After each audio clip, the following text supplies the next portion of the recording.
Mbambe TV.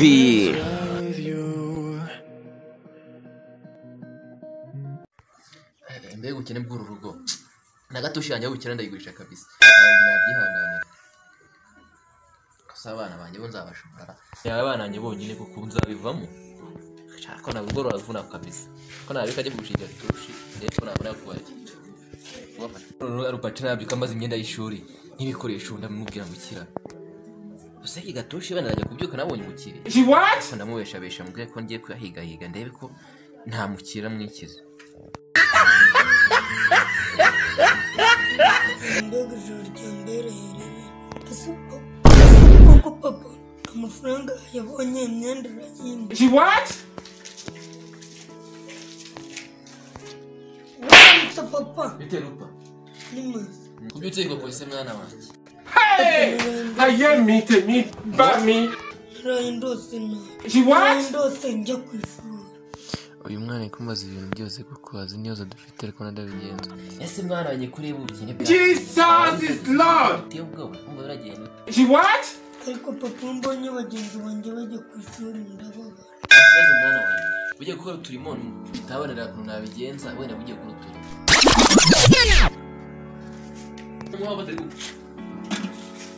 n'amakara yaje Oh no.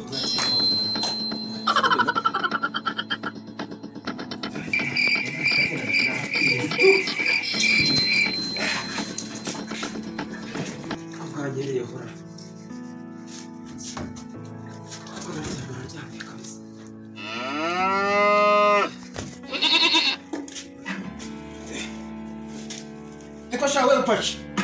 Rupachuri. Where's the video, please? Please.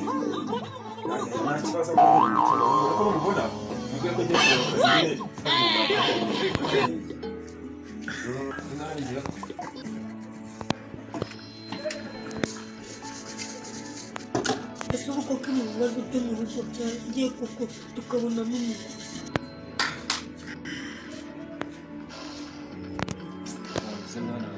Mutsineze. Ari umuposa ambwiye ngo byo basaba byose nimba urukumva rero kubwo hari igihe na ubona akazi rwose tukabona ko twigenza. rero ngo rupacanje ukiyambaza imyenda y'ishuri n'ibikoresho kandi bageze inyuma yasize akoze yadusigiye ubukene buteye ubwoba mwana wanjye nariho nizeye ubu dushakire bagiye kubatugira kanyaruke ndebe uko biragenda musigaye mwiruye rero umuhungu wanjye niwe uzansimbura yagiye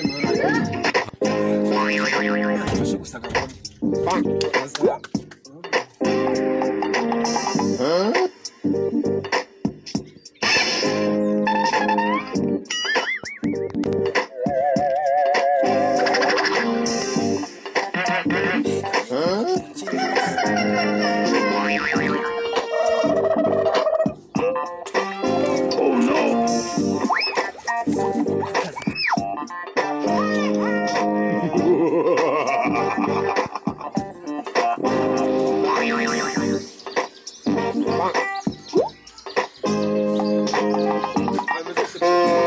Meze bitese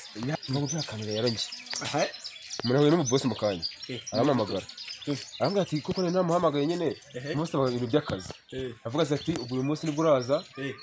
ngo tuvugane kuri bya bintu by'akazi ibikoresho n'ubu byujuje ngo bw'akazi urakabona ukuvuga ko ariho ngiye mw'iyi minsi bw'akazi ko karabuze ubukene bwarateye mbese nje sinakubwira ahubwo man ndangira nk'ako kazi man twijyane kumva akazi nakabonye ahubwo wewe uri mu mandazi ngiye kuri wa utanga akazi boss arahe wowe ndi haraguru hagana mikode boss wari hamwe haraguru kwa boss Jeff yes ubwo rero mani reka tujyane none wenda ndebe ko nanjye yamereza akazi reka yaba arakugukukira ingurube mani rero urasekeje wewe ubu wewe nyine twagiye mani wari ufite ibibazo ufite n'inzara nako gutirura gakora umva nako gutirura inkoko oya turagenda rwose akwagisha rwose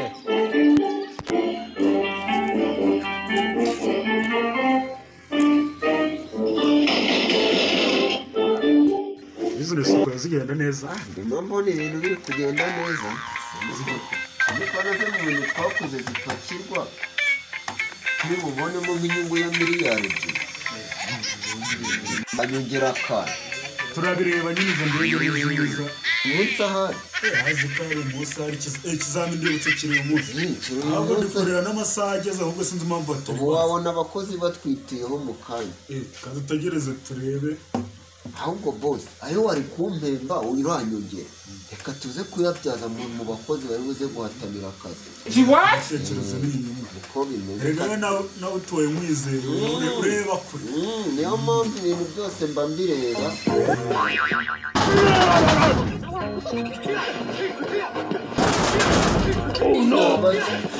izo ngegera nizo ngegera izangegera zije guhatana ku kizami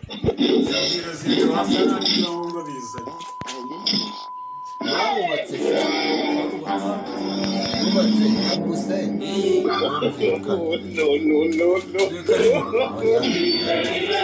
bose mbarekure pfa kubabonureza binjira nawe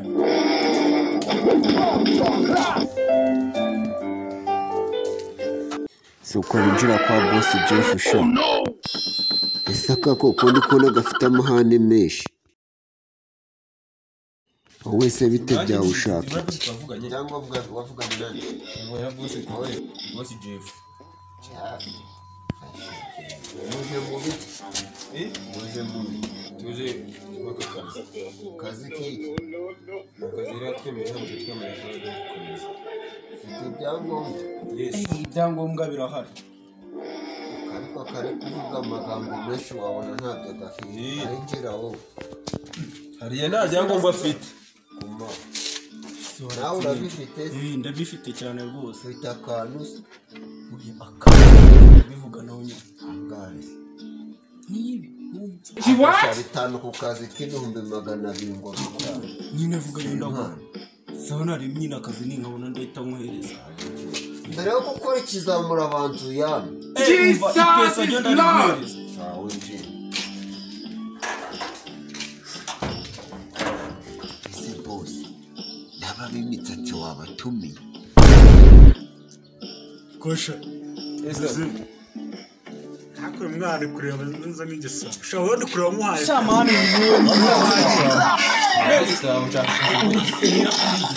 iyo uri gisambu buri gisambu mwese zinjire ariko ndi nawe kamaze kubaza uvuga njye nawe watize ku muryango ninde se wabaje basubiza ngo nyuri ikihe bireba ariko man ahubwo emera ko uri igisambu atwihera akazi sawa kanemera ariko nanjye n'igikuragiye hano ureba nk'igisambu mereza ibyangombwa byendeye kandi shaho ndi kureba niwakazi zanjye kimuri kuza kwa boss Shaw munyuze kwa secretary ndibera nanjye ibyangombwa ndabifite ariko buretse nta mwana ameze nk'igisambu impari yanjye imenya sayi urumva nabo n'igisambu boss ako se shona bituzuye boss wowe ko ndi kureba na materineri utarayirangije bimeze bituye narangije ubwo ngubwo baribeshye wowe rero ndi kureba akazi nakurabona kubera iki se boss kandi twaravanye kanyemera materineri ni wayize wowe rero uzagaruka mu banyamwuga bazaza umwaka utaha nta kibazo ibyo n'ubujije rwose aribyo n'uyu ngo yafiteho ngo nkaba ndamumenye ahubwo boss ibi ngibi byo ndi kubona uyu we turi bumuha akazi njye ibyangombwa ndabyujuje rwose uyu we ndi kubona wapi pe iki kintu ni cyagira ko nabyiga kwiga mani wowe ntabwo akira ibi byangombwa turabona ahangaha urajya kuboneraho ka kashungu n'uyu turakazi nese mwana wowe ndukora n'ubundi umeze nk'igisabo nabonye umushyize mu mari yanjye wowe wazayo nese akazi ko gukukira ingurube wagashobora mwana mwaguhereza ntari aho gukukira ingurube mani emera twe tuba twarize